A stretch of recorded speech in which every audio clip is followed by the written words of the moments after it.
परमेश्वर ने इसी ने याद रखना। सेकंड चौथी जल्दी से मैं पढ़ दूं। जिनके द्वारा उसने हमें बहुमूल्य और बहुत ही बड़ी प्रतिज्ञाएं दी हैं, ताकि इनके द्वारा तुम उस सड़ाहट से छूटकर बहुत बड़ी और बहुमूल्य प्रतिज्ञाएं दी हैं, जो सड़ाहट से छूट गए हैं, जो शैतान के शुक्र से बच गए, बैलिया के जाल से बच गए। ये कोई छोटी मोटी बातें नहीं है। हालेलुया। जो संसार में बुरी अभिलाषाओं से होती है, ईश्वरीय स्वभाव के सहभागी हो जाओ। हालेलुया। क्या करना है? ईश्वर स्वभाव के सहभागी हो जाओ। अगले आज कोई और पढ़े।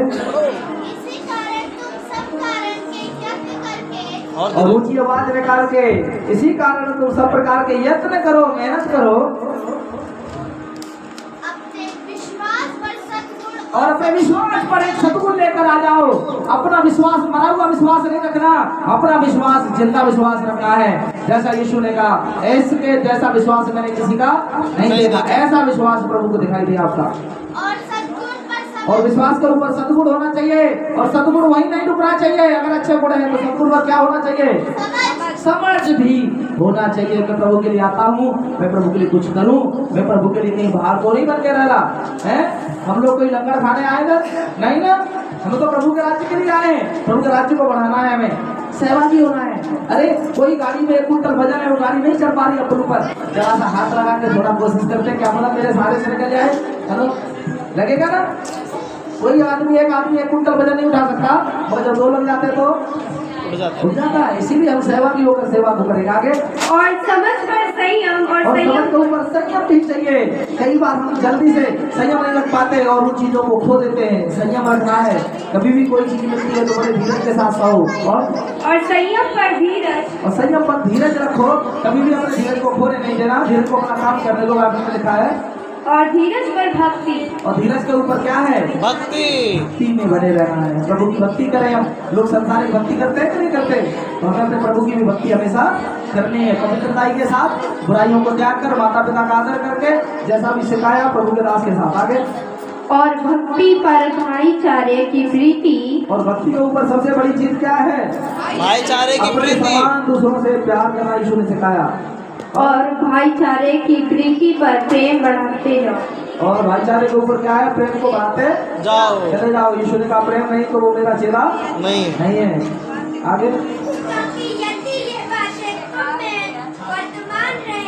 अगर ये बातें तुम में बनी रहेंगी और बढ़ती जाए तो, और ये बढ़नी चाहिए, वहीं के वहीं ब्रेक लगा के नहीं खड़ा होना है।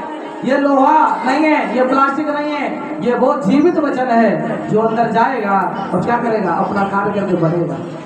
हालेलुया। जब आप वचन सुना है तो वचन को वहीं ब्रेक थ्रू नहीं करना है, बल्कि उसको सुनकर उसे बढ़ने देना, अपना काम करने देना। और तुम्हें हमारे प्रभु यीशु मसीह की पहचान में निकम्मे और निष्फल न होने देगी। अगली आयत। क्योंकि जिसमें ये बातें नहीं वह अंधा है और धुंधला देखता है, और अपने पिछले पापों से कर शुद्ध होने को। उसमें ये बातें नहीं है तो वो अंधा है, उसे धुंधला दिखाई देता है। ये वाली चाबी लेकर उसमें देख ले, सुन अंदर उसमें तो नहीं है।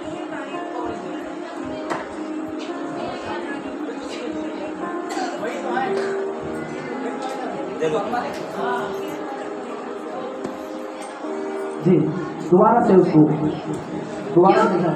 क्योंकि जिसमें ये बातें नहीं, जिसमें ये बातें नहीं वह अंधा है, वो अंधा है।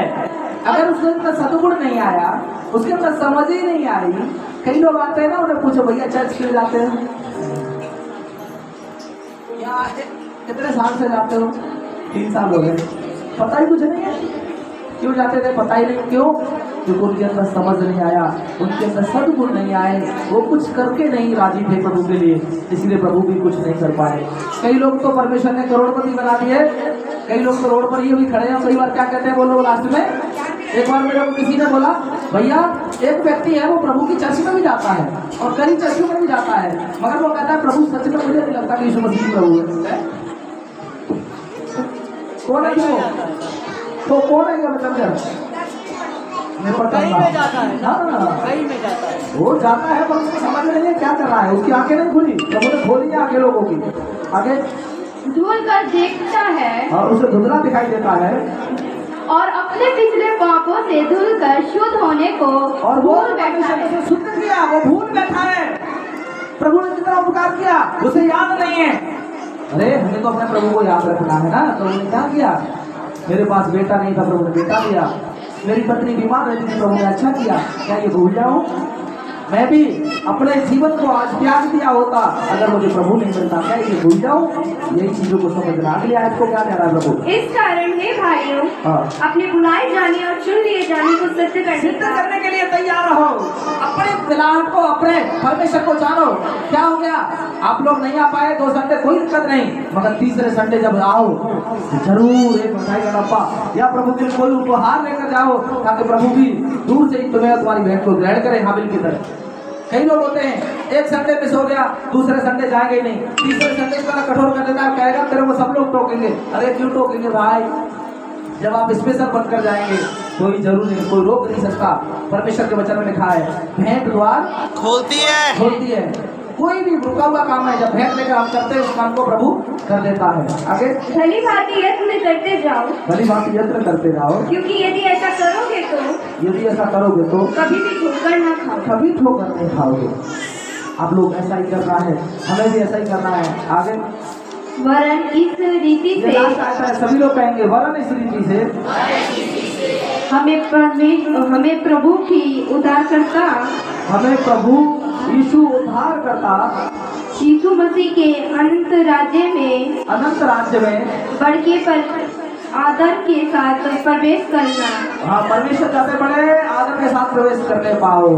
हम सब लोग प्रभु के राज्य में बड़े आदर के साथ जाएं, सम्मान के साथ जाएं। आप प्रभु आप सबको आशीष दे। जय मसीह। यही सेवा है जो हमें नहीं कर सकते।